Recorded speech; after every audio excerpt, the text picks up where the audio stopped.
खुशखबर खुशखबर।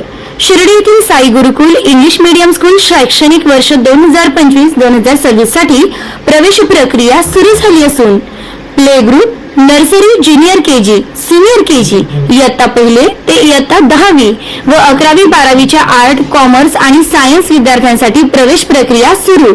100% निकालाची परंपरा असलेली संस्था, नवी भव्य इमारत, डिजिटल क्लासरूम, विविध खेळांची सुविधा, अनुभवी शिक्षक वृंद, स्पोकन इंग्लिश वर भर, पुस्तकांबरोबर प्रत्यक्ष अनुभवातून शिक्षण, सांस्कृतिक कार्यक्रम यांसह विविध वैशिष्ट्ये असलेली अग्रणी स्कूल। तर त्वरा करा, आजच आपल्या पाल्याचा प्रवेश निश्चित करा। ठिकाण Sai Gurukul English medium school, Shirdi Pimpalwadi road, Shirdi. संपर्क चेअरमन प्राध्यापक तानाजी वामनराव गोंदकर पाटील, व्हाईस चेअरमन सौ कांचन तानाजी गोंदकर पाटील, मुख्याध्यापक प्राध्यापक सौ Mangala N Kure madam. Mobile क्रमांक 9822 08 01 63 तसेच 73 50 96 25 85।